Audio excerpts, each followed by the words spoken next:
Black people vote monolithically as a bloc, and so Kamala Harris, when running for president, needs to appeal to that side of her gene pool. And so Kamala Harris, who recently just became black, decided to speak like this on the campaign trail. Endure for a night, but joy cometh in the morning. The path may seem hard, the work may seem heavy, but joy cometh in the morning, and church morning is on its way. I ain't no ways tired. Remember, Kamala Harris kept telling herself and telling the world that she was black as soon as she needed to win the presidential nomination, or at the very least steal it from Joe Biden, because you need that constituency in order to be victorious within the Democrat Party. Black women do show up and vote as a monolith for Democrats.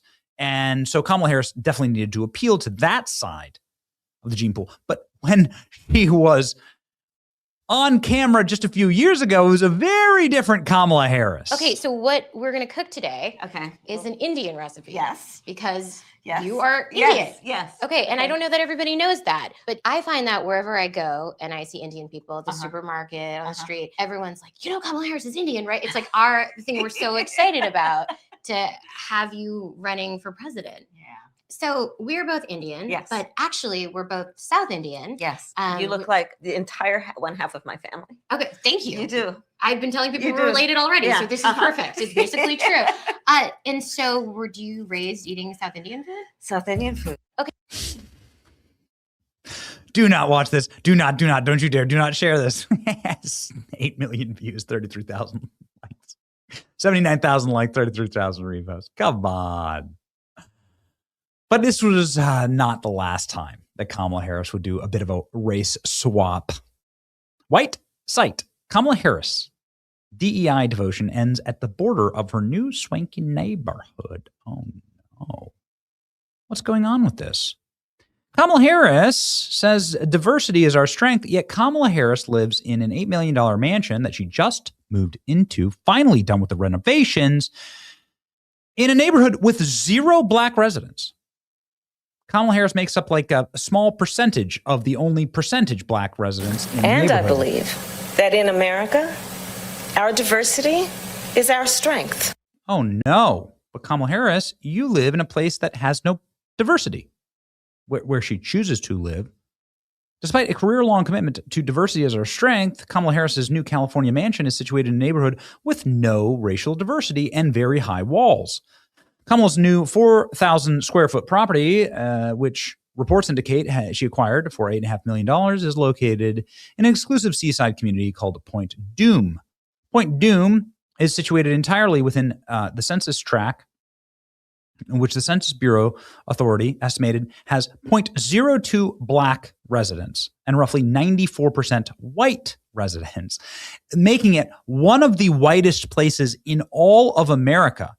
We asked AI, how many black people live in Point Dume? 0 to 4.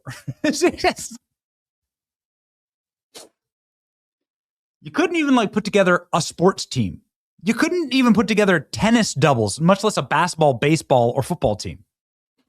You couldn't put together a pickleball team based on the number of black people in the neighborhood. Okay? Point Dume. We were going to pick on Barack Obama, too, because we're sensing a trend here. Barack Obama now lives in Martha's Vineyard. Martha's Vineyard has roughly 500 black people that live in the island's population. That's 2%. Now, black people are like 10 to 12% of the American population. So that is significantly lower than the American population. It makes, of course, Martha's Vineyard one of the whitest places on earth. So let's go ahead and read here.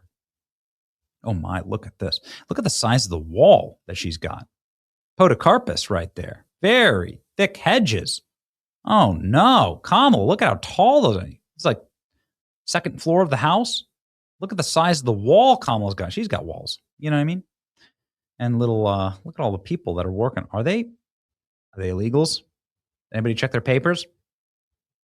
Anyway, Kamala Harris, look at that. There's her house. Oh no, Kamala, A private beach. Look how glorious that is. She says that she wants diversity everywhere that she goes.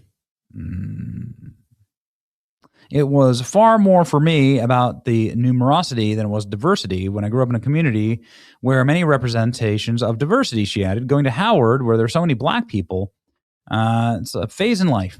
Kamala's gone through many phases, many phases. Look at this. Look at Kamala's house. Look at the walls.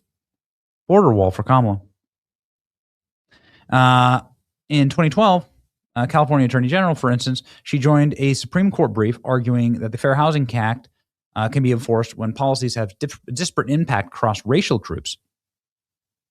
As a presidential candidate, she proposed $100 billion in assistance for families with redline communities and effectively reparations. Right? Reparations.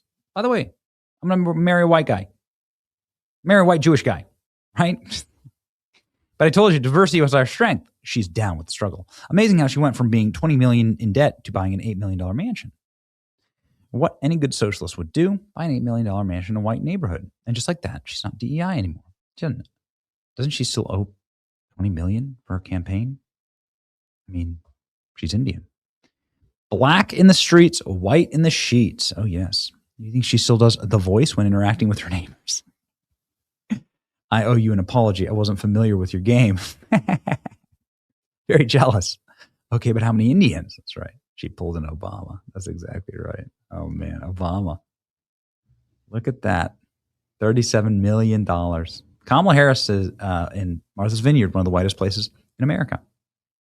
Kamala Harris is polling, doing well. She's at 31%. She's walking away with it. So it sounds like it's going to be Kamala. So we're going to hear a lot more of this. Here's Kamala's fake black accent. Can't get enough of it. You better thank a union member for sick leave. You better thank a union member for paid leave. You better thank a union member for vacation time.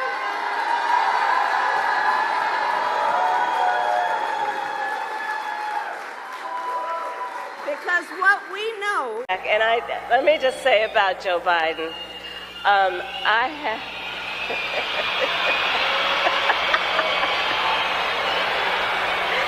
Hello to all my Divine Nine brothers and sisters, and my sorors,